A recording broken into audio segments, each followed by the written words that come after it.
pense que pour le monogramme, tout le monde a réussi à le faire. Donc, on va passer. Évidemment, on pourrait pousser plus loin, mais on va avancer. Alors, pour la suite, ce serait peut-être bien de démarrer directement d'une image qui va nous servir de modèle. Donc, on va aller sur le web, prendre une image. Quoique, on pourrait tenter aussi de démarrer de choses qui sont faites par intelligence artificielle dans Illustrator. Mais donc, comme ça ne fonctionne pas chez chacune d'entre vous, on va démarrer sur le web. Donc, dans Bing, je vais taper, par exemple, une recherche sur une tête de chat. Vous pouvez prendre des têtes de ce que vous voulez. Vous pouvez prendre quelque chose qui est symétrique. Ce serait quand même bien qu'il y ait des yeux. Voilà, un être vivant. C'est pas mal. Des yeux de face. Hein, si vous prenez un serpent avec un œil de chaque côté, vu de face, ce ne sera pas intéressant. Pourquoi pas? Alors, il faut savoir que là, on va dessiner d'après une photo. Et on pourrait se dire, bah oui, c'est un dessin d'après une photo, donc pas d'importance si la photo est sous copyright, j'aurai pas de problème. Si un juge peut, en superposant votre dessin, même si vous l'avez déformé, il va le déformer dans le sens inverse, s'il peut prouver que vous avez utilisé une photo qui est sous copyright, vous êtes mal si le photographe a porté plainte. En général, les ayants droit, les photographes vont d'abord contacter la personne qui a utilisé la photo pour dire est-ce qu'on ne peut pas retirer ou est-ce qu'il faudrait peut-être payer un peu parce que c'est sous copyright. Mais donc, ne vous dites pas oui, je refais un dessin d'après la photo, donc aucun problème. Si on peut prouver que vous avez utilisé la photo, vous êtes mal. Donc, c'est pour ça que ici, je vais tenter d'abord de faire une licence, un filtrage sur le domaine public. Voilà, j'ai tapé 4 fesses, vous tapez ce que vous voulez.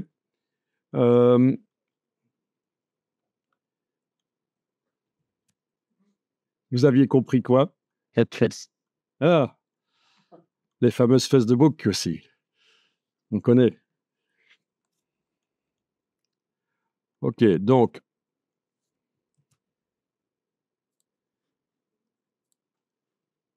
pour la démonstration, je vais faire exprès de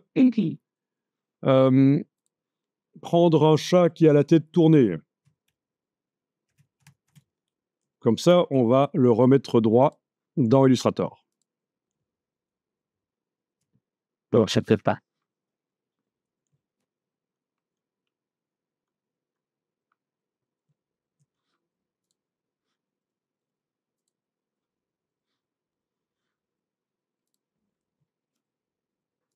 Donc, que faut-il faire avec ces images?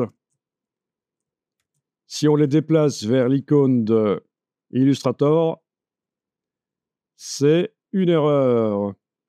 On l'a dit, une image pixel, quand on tente de l'ouvrir dans Illustrator, il veut bien le faire, mais on a toutes nos palettes sont vides, en fait.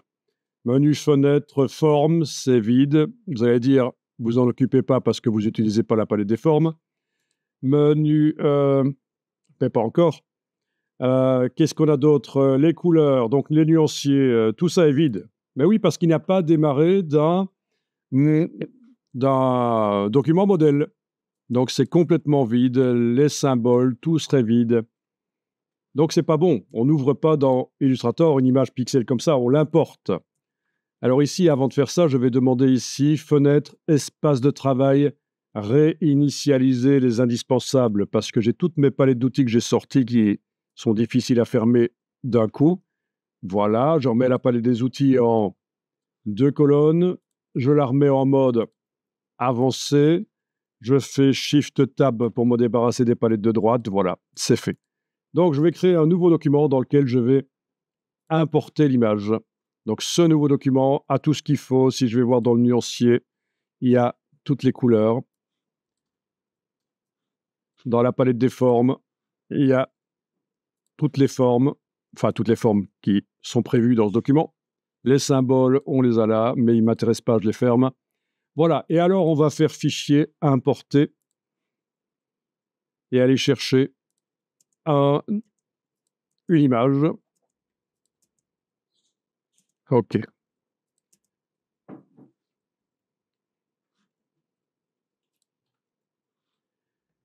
On enfonce le bouton à souris, on garde enfoncé, on tire, voilà l'image. Alors, dans certains tutos, dans certaines formations Illustrator, on va vous parler du calque modèle. Je ne vais pas utiliser ça, c'est un peu vieux. Je vais utiliser la palette transparence. Donc, dans la palette des calques, vous avez le calque qui contient l'image.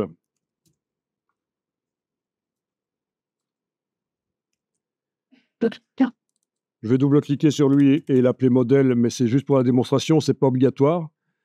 Et l'image est sélectionnée.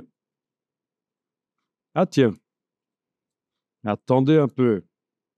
Il y a une Sakwekenvana. Dans la palette des liens,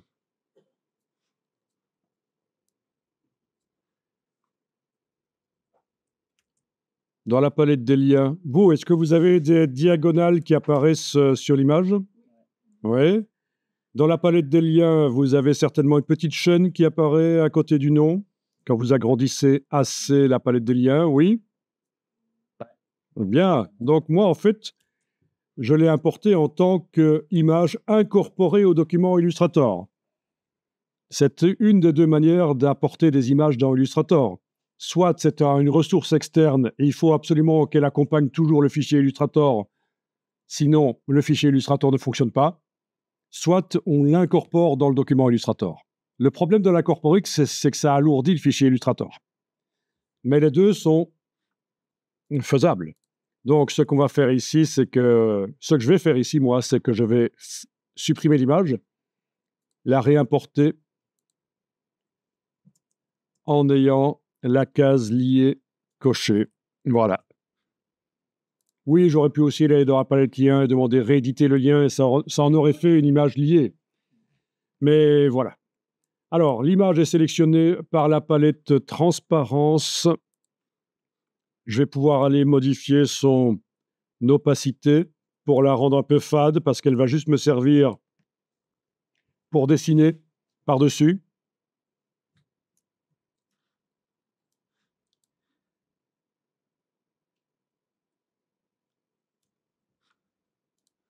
L'autre était plus intéressante pour ce que je vais montrer.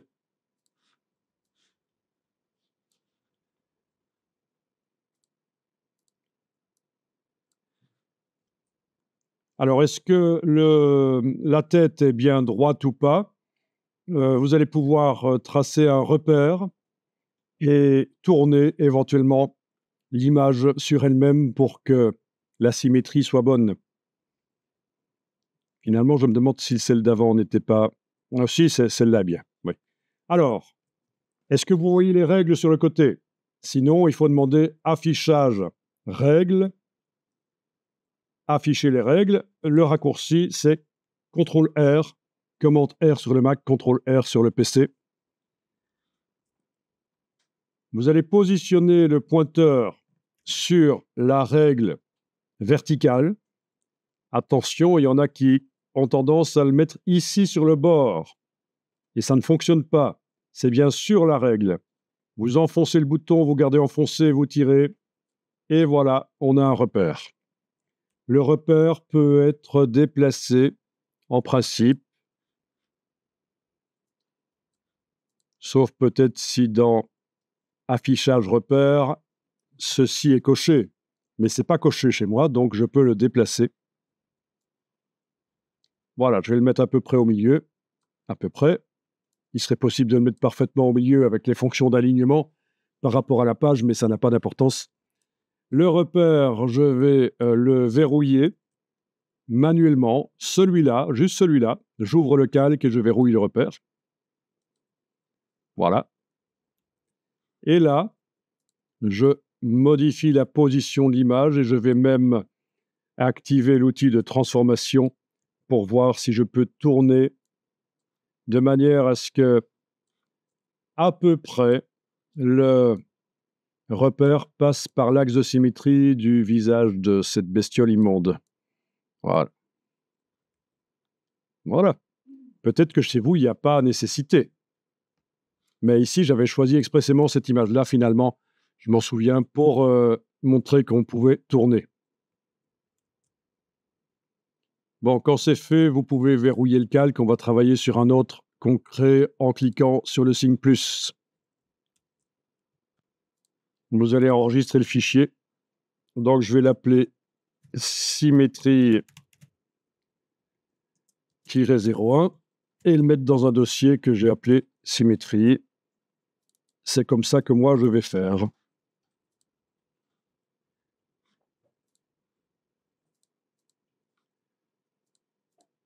Donc, dans la palette lien, c'est bien un fichier lié, une ressource externe. On a la petite chaîne qui est ici. Donc, il faut absolument que le fichier Illustrator, quand je le mets ailleurs, l'image doit suivre. Elle doit être transportée avec le fichier. Si jamais il me prenait l'envie de renommer l'image ou quoi que ce soit, ça va poser un problème pour Illustrator. Là, il me prend l'envie de renommer l'image, j'ai mis un tiret devant. Il est possible que Illustrator ne va plus la trouver. À un certain moment, il va peut-être me dire, tiens, où est-ce qu'elle est? Ça peut prendre un peu de temps. Voilà. Il la trouve plus. Lien cassé. Bon. C'est ennuyeux, ça. Si vous voulez absolument quel est le nom que vous lui avez redonné, il suffit de sélectionner dans la palette lien l'image, rééditer le lien et vous allez indiquer où se trouve l'image avec le nouveau nom. Et voilà. Donc, il faut bien prendre conscience de ça. Alors, heureusement, comme dans InDesign, il existe un système qui permet de faire un dossier d'assemblage qui rassemble tout ce qui est nécessaire au fonctionnement du fichier Illustrator. Vous avez fichier assemblage, on ne va pas le faire ici, vous connaissez, vous avez fait ça dans InDesign plusieurs fois. Donc, fichier assemblage, c'est utile. Alors, on va y aller dans la création de la symétrie. Oui, j'ai verrouillé le calque modèle pour ne pas bouger par erreur l'image. On travaille sur le calque 2 qu'on a créé précédemment en cliquant sur le signe plus.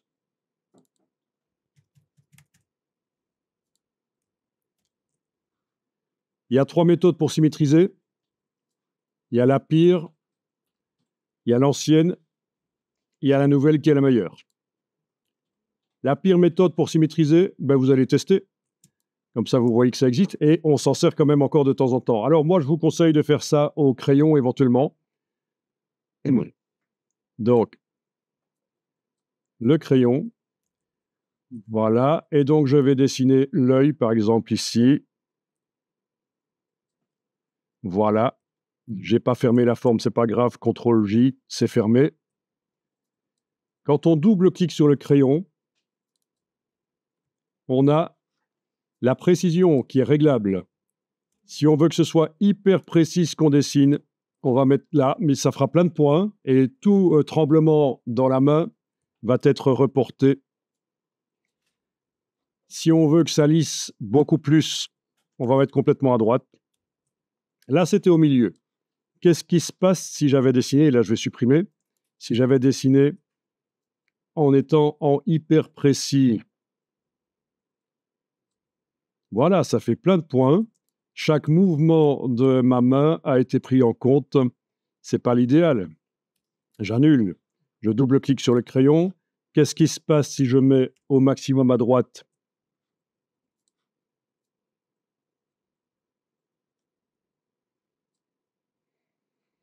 Ça lisse. Dans ce cas-ci, ça va. Dans le cas de forme plus petite, ça va poser problème. Par exemple, j'essaye de faire l'œil du chat. Vous voyez ce qui se passe? Je recommence. Ça a tendance à trop lisser. Voilà, vous savez que ça existe en fonction de la taille de ce que vous dessinez. Il faut parfois aller changer ça. OK. Donc, voilà. Il faudrait que il y ait une couleur. Voilà, je vais mettre une couleur de fond. Voilà, voilà. Ça peut être intéressant dans ce cas-ci de passer en affichage temporaire en fil de fer, en squelette, uniquement de ce calque-là, parce que vous voyez, quand on fait du commande Y, l'image, on ne la voit plus. Commande Y, l'image, on ne la voit plus. Donc voilà où ça pourrait être intéressant de passer en fil de fer temporairement ici avec la touche contrôle, cliquez là-dessus. Je vois toujours l'image, je suis toujours en affichage aperçu, pas en fil de fer, sauf pour ce calque-là. Et donc là, je peux aller redessiner éventuellement d'autres formes. C'est à la souris, c'est pas génial, hein. Évidemment, avec une tablette, c'est peut-être mieux. Avec la plume, si on veut vraiment contrôler un maximum. Voilà. Je vais lui mettre un fond bleu. OK. Touche contrôle du PC, commande du Mac. On peut cliquer là pour repasser en affichage avec les couleurs. Est-ce que vous avez réussi à faire ça? Oui. Bon, ce serait peut-être pas mal de mettre un dégradé là-dedans.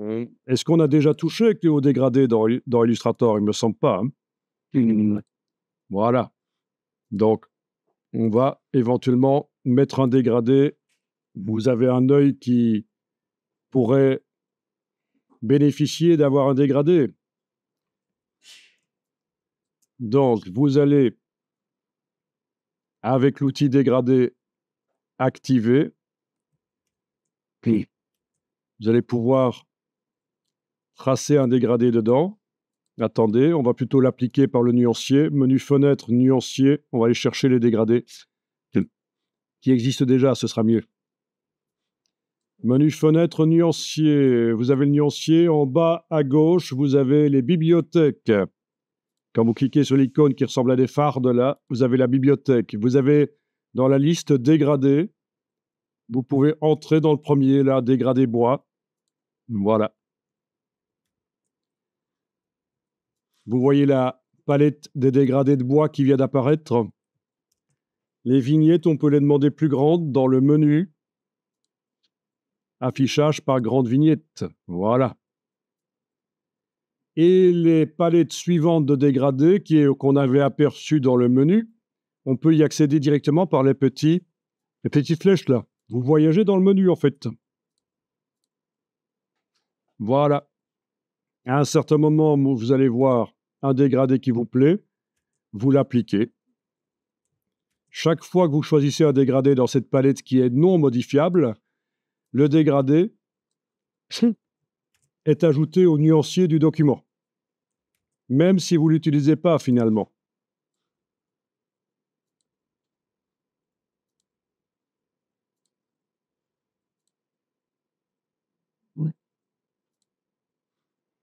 Même si finalement vous ne l'utilisez pas, il restera dans le nuancier, ce n'est pas un problème.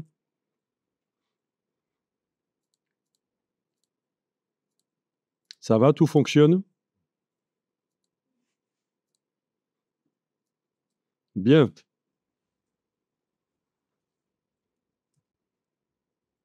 Vous avez l'annotateur de dégradé qui apparaît par-dessus le dégradé, avec lequel on pourrait bouger des choses, double-cliquer sur un échantillon pour aller modifier sa couleur.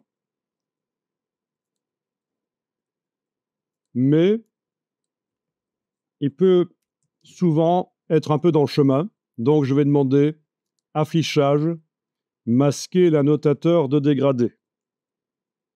Oui, on peut aussi tourner le dégradé avec ça, etc. Mais je vais faire masquer l'annotateur de dégradé. Voilà.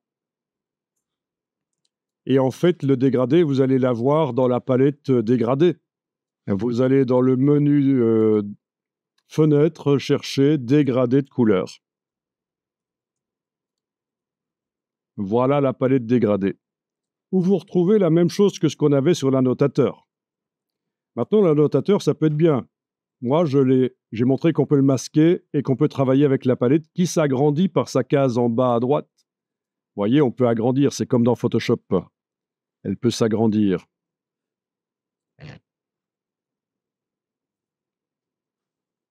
Donc, les couleurs, vous pouvez les amener dans le dégradé au départ du nuancier si vous voulez. On prend une nuance, on l'amène sur une nuance existante, ça remplace. On prend une nuance, on l'amène à un endroit où il n'y en a pas, ça l'ajoute. Tout ça peut être pratique. On veut supprimer une nuance, on la prend, on l'éloigne, elle est supprimée. C'est très intuitif. Et alors, vous avez deux grandes manières d'appliquer le dégradé, c'est linéaire ou radial. On est en linéaire. Avec l'outil dégradé, on pourrait tracer dans un sens ou l'autre, même zoomer en arrière, commencer à l'extérieur, terminer à l'extérieur. On ne voit qu'une portion du dégradé. Avec le dégradé radial, on va pouvoir tracer aussi. Voilà. Et vous avez la possibilité d'inverser les couleurs du dégradé avec cette icône. Puis, bouger les couleurs, bien sûr, dans le dégradé. Les petits losanges, c'est la répartition entre deux couleurs. Bon, faites un truc vite fait, là, c'est bon. C'est sympa. N'oubliez pas d'enregistrer votre travail parce qu'on va redémarrer là-dessus. Après, j'ai dit qu'on allait voir la pire méthode d'abord, qui parfois est quand même utile encore, mais après, on va démarrer. OK. Il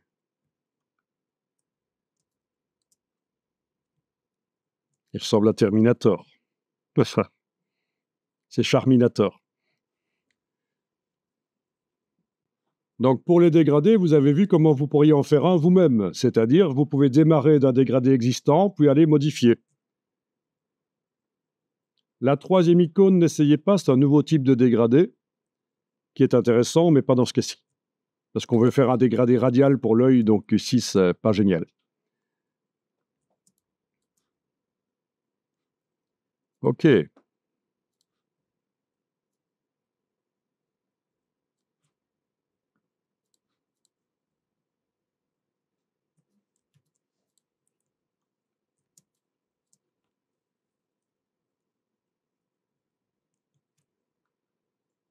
La forme qui est derrière l'œil, vous l'avez aussi? Je viens de l'agrandir un peu par transformation manuelle.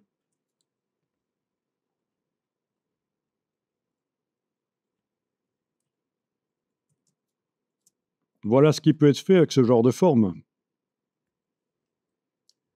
Je vais lui appliquer un dégradé de la palette, oui, d'ici éventuellement, oui. Un dégradé assez simple.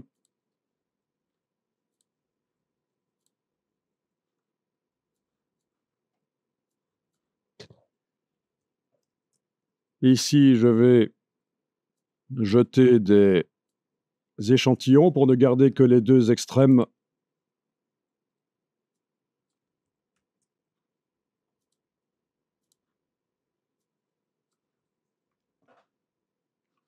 Je vais le mettre en radial, voilà.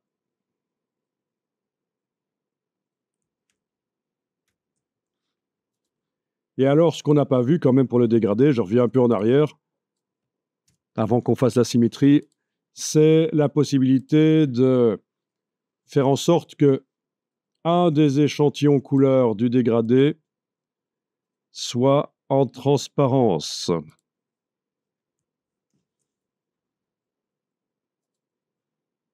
Opacité ici. Bon, je choisis que ce soit le plus foncé chez moi qui soit opaque. Opacité, vous avez la possibilité de rendre une partie du dégradé transparente. Seulement l'échantillon de couleur là, je l'ai mis à 0%.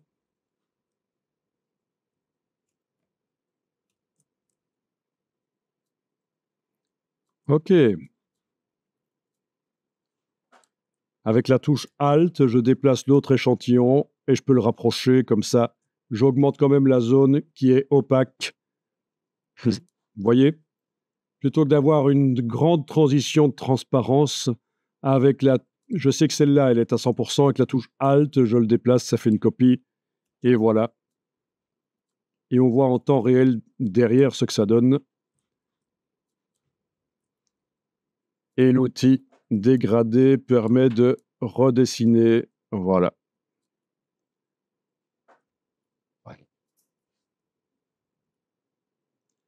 Donc, de la transition, de la transparence, si on veut.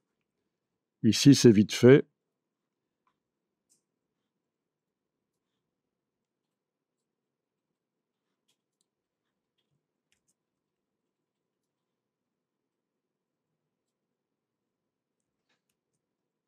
Bon, c'est quand même pratique, les dégradés.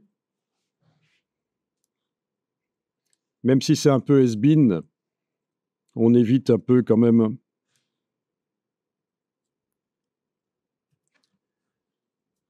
Ça dépend ce qu'on veut faire, évidemment.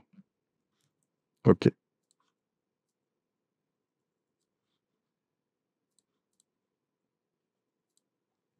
Bien. Bon, finalement, ça donne pas bien, je vais remettre une couleur unie. Mais vous avez vu, la transparence. OK.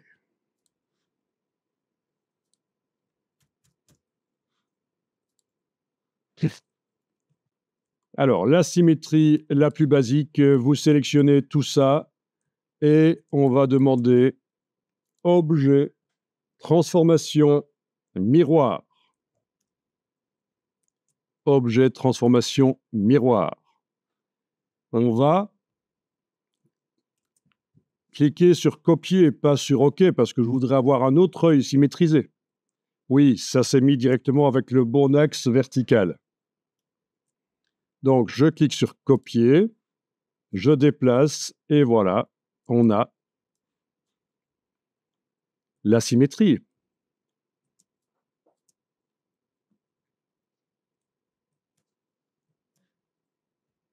Le problème de ça, c'est que si je modifie un côté, ça ne modifie pas l'autre. Il va falloir que je le fasse l'un après l'autre, ou que j'active avec clic majuscule clic les deux.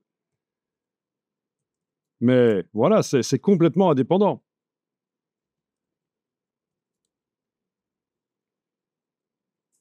Bien.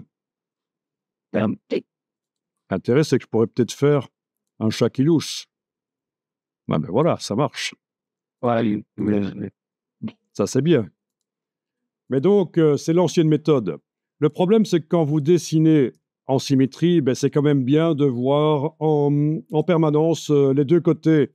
Là, vous allez, chaque fois que vous dessinez quelque chose, devoir demander de faire le miroir, déplacer. C'est pas génial. Encore pire quand on dessine sans avoir de modèle et qu'on est en train de dessiner dans le vide, ex nihilo, un visage ou quoi. C'est seulement quand la moitié du visage est finie que vous allez tout symétriser et voir ce que ça donne. Ça va pas. C'est pas la bonne méthode. Donc, ce que vous allez faire ici, c'est sélectionner l'œil qui a été symétrisé. Là, on va le mettre sur le côté, on n'en a pas besoin. On va même le supprimer. C'est pas plus mal. Voilà, il est supprimé. Et on va faire la bonne méthode ici. Alors, vous sélectionnez votre objet. Donc, vos objets. Vous allez dans menu Objet, Répéter, Miroir. Alors, ce serait intéressant de voir dans la palette des calques ce qu'on a actuellement comme objet. Donc, on a deux objets sélectionnés. Menu Objet, Répéter, Miroir. Et on est passé en mode isolation.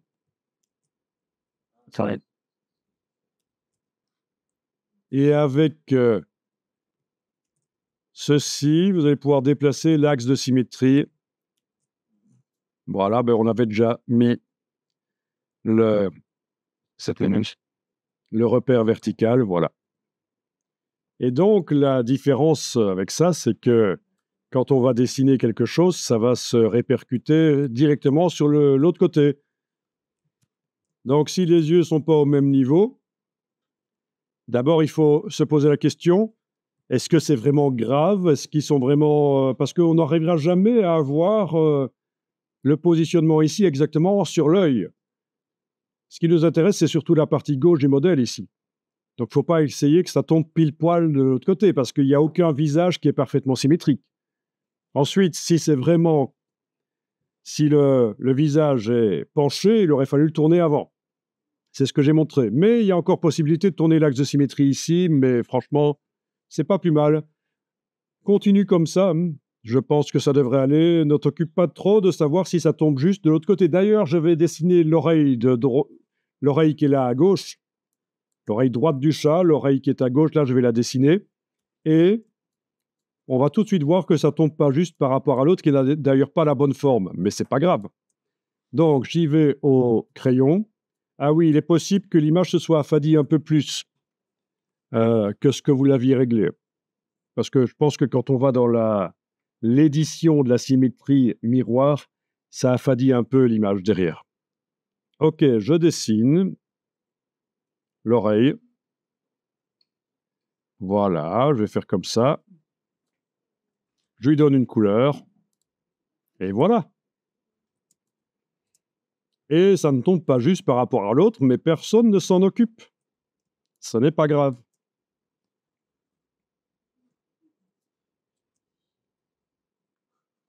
Vous allez pouvoir dessiner également quelque chose qui est proche de l'axe de symétrie, comme ça, ce qui est génial par rapport à la méthode plus ancienne, pas celle qu'on a vue, qui est vraiment le Néandertal de la symétrie, mais la méthode d'avant, qui était déjà une évolution, mais ici, on peut dépasser au-delà des limites de l'axe de symétrie. Ça ne pose pas de problème. Et ça, c'est génial.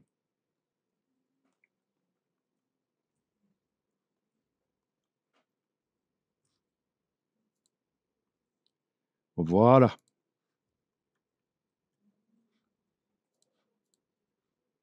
Donc, symétrie. Ça, c'est intéressant. La symétrie dynamique. Comment on appelle ça? Prends le crayon, tu fais. Pendant le symétrie, oui. Donc, vous pouvez même inventer des choses. Ce n'est qu'un modèle, ce qu'il y a derrière. Même si j'ai pris une image qui n'est pas sous copyright, que j'ai le droit de décalquer, il n'y a pas de problème.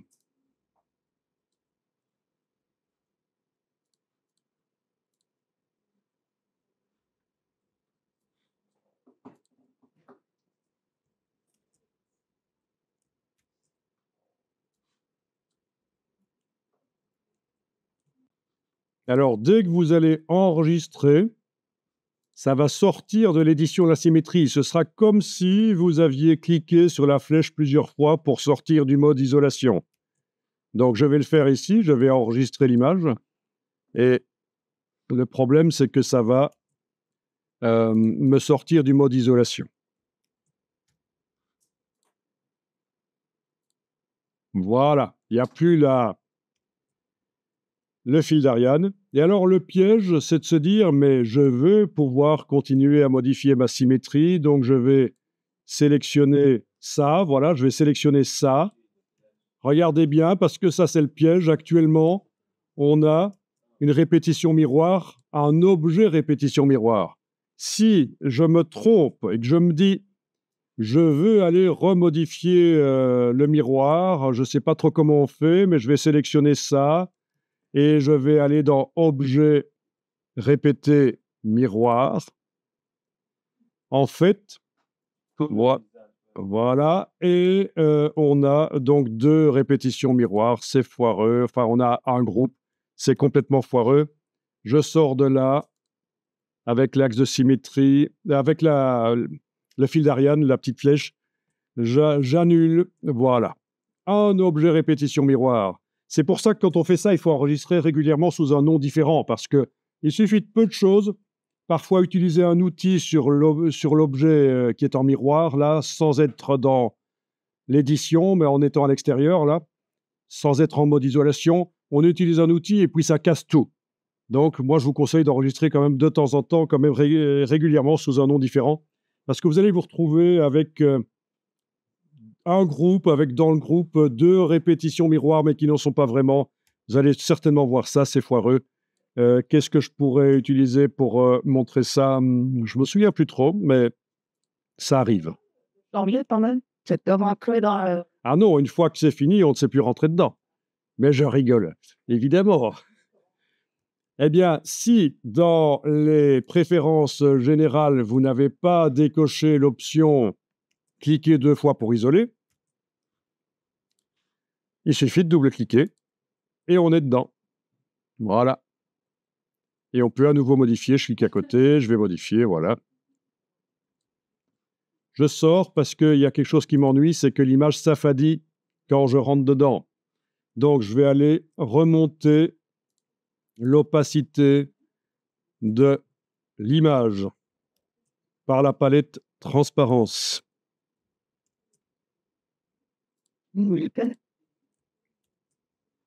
Voilà, comme ça, quand je vais double-cliquer pour entrer en mode isolation sur la...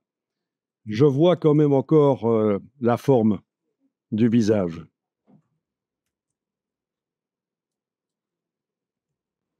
Donc, n'oubliez pas la possibilité ici, même en mode isolation, de faire CTRL-clic sur l'œil pour voir. Oui, parce que commande Y ne montre plus l'image. Donc, il faut faire passer la répétition en affichage tracé si vous voulez savoir où dessiner.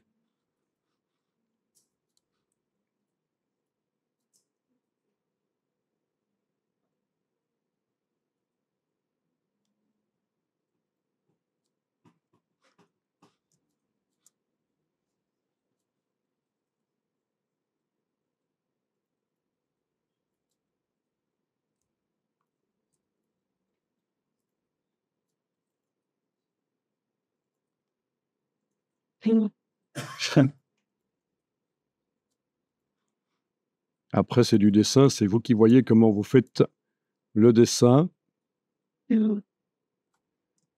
Non, j'ai fait une erreur, j'ai dessiné à droite. J'annule. Ah oui, j'avais dessiné quelque chose à droite et ça marche pas, hein. Il faut que je dessine toujours du même côté. Voilà. Oui, oui. CTRL-J, voilà. Bon, après, c'est vous qui voyez comment vous faites le dessin. Ici, j'y vais rapidement.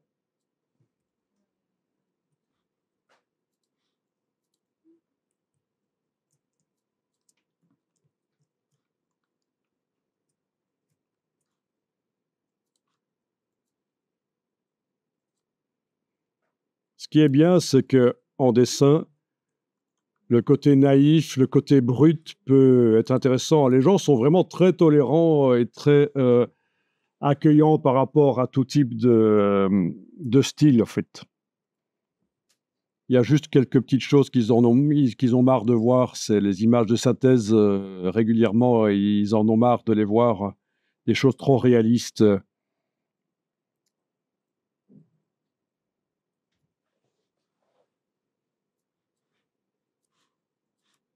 Mais dès que c'est du graphisme, ça peut être intéressant.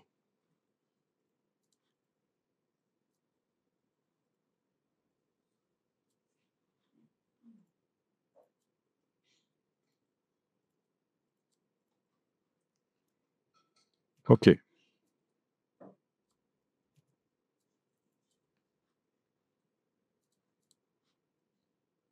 Alors, si je fais enregistrer une copie, ce sera le même combat, hein. Oui, tout de suite, il me sort du mode isolation. Donc, même chose qu'enregistrer sous.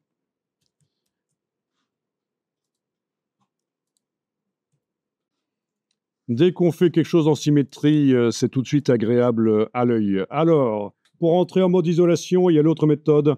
Clic droit et isoler la répétition sélectionnée. C'est la même chose que de double-cliquer.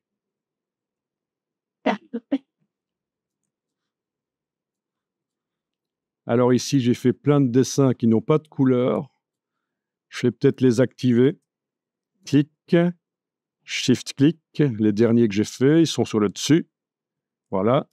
Et leur mettre quand même temporairement un petit contour. Voilà. Et puis, on va parler des motifs.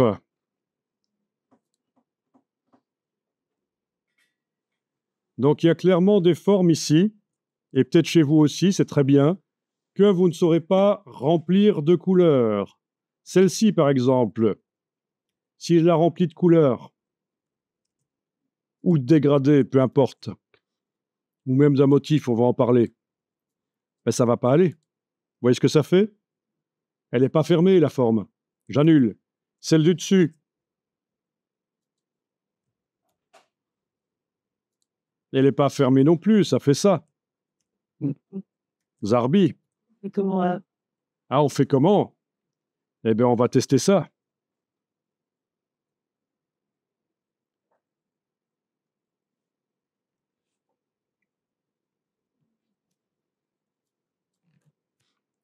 Moi, je vous conseillerais de tout mettre avec des traits. Une version, en tout cas. Sauvegardez, vous sortez de là, voilà, vous sortez de là, de l'isolation. Vous prenez l'outil de plan de travail. Lorsque, dans la barre contrôle, ceci est coché, avec la touche Alt, quand vous déplacez le plan de travail, ça prend également tout ce qu'il y a sur le plan de travail. Ils peuvent commencer. Il n'a pas voulu le faire. Si, ah, il a juste pas déplacé l'image, mais c'est pas grave. Donc, je répète, je viens d'annuler. Avec l'outil plan de travail, dans la barre contrôle, lorsque ceci est coché, ça veut dire que si vous faites une copie du plan de travail, les illustrations qui sont dessus vont se copier aussi. C'est ça, hein, l'infobulle, si on survole ce truc, qu'est-ce que ça dit? Déplacer, copier l'illustration avec le plan de travail. Voilà. Ici, je ne vais pas faire l'erreur de laisser ça verrouillé. Je vais tenter que les choses qui sont sur le plan de travail, tout se déplace. Quand je fais avec l'outil plan de travail, Alt et déplacer. Voilà. C'est comme ça que vous pourriez faire différentes versions. Le repère, c'est pas déplacé. Mais le système de symétrie, c'est déplacé. Si je double-clique là-dessus, je suis bien dans la symétrie dans cette version-là.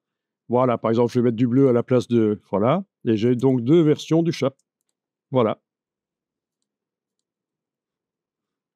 J'enlève l'œil en face du calque modèle et je vois mon dessin. Voilà.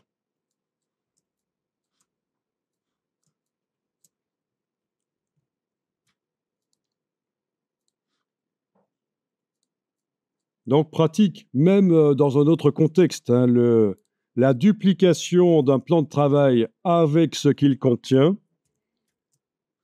c'est très pratique pour faire des variantes. Jusqu'à présent, on a dupliqué des choses qui étaient sur le même plan de travail. Les logos tout à l'heure, tout ça.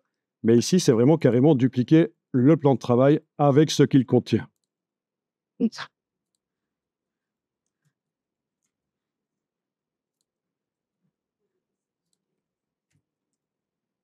Vous voyez, on a fait plein de duplications tout à l'heure sur le même plan de travail. C'est une autre approche. Donc, je vais en refaire un autre. Parce que certaines sont un peu en retard, donc c'est pas plus mal de répéter avant de passer à la suite. Ok. Oui, je suis parti sur un autre type de bestiole. Domaine public, ok.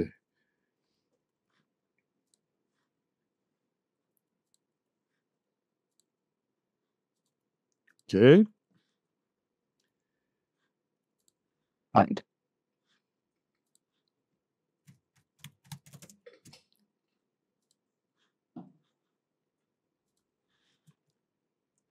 Donc, dans Illustrator, je vais créer un nouveau document. J'importe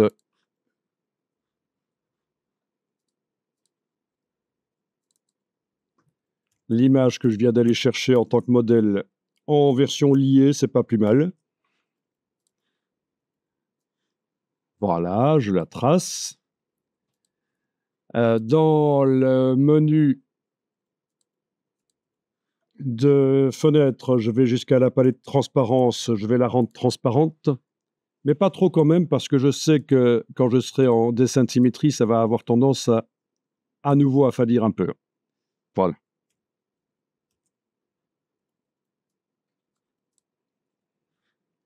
Je fais commande R, CTRL R, je trace un axe un axe de symétrie, c'est un repère vertical.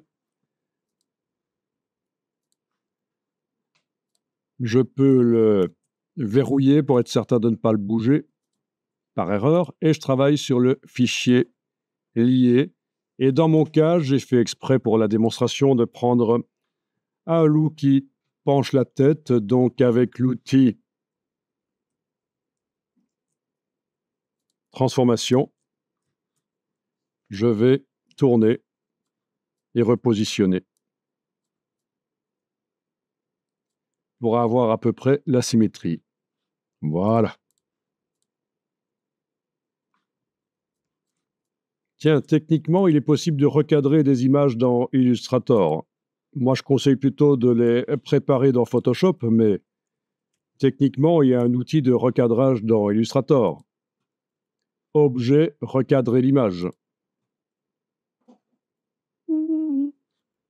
Objet, recadrer l'image. Il ne veut pas le faire ici. Si. Ah, voilà. Ce qui se passe, c'est que si vous recadrez dans Illustrator, le fichier lié ne sera plus lié, il va être incorporé dans Illustrator. OK. Voilà. Mais donc, vous voyez que techniquement, il est possible de recadrer l'image. Voilà. Appliquer. C'était objet, recadrer l'image. Vous n'êtes pas obligé de le faire, je vous montre juste que ça marche. Sauf que, à ce moment-là, le fichier lié n'est plus lié, il est incorporé à Illustrator. Quel est le problème? C'est que on ne sait pas le modifier dans Photoshop et que ça se répercute dans Illustrator. Bon, je vais aller en arrière. Voilà, il est à nouveau lié. J'ai annulé le recadrage. Et donc, on en était là. Je verrouille le calque. Pour la bonne compréhension, je l'appelle modèle, pour que vous compreniez bien ce que j'ai dans la palette des calques. Je l'ai appelé modèle.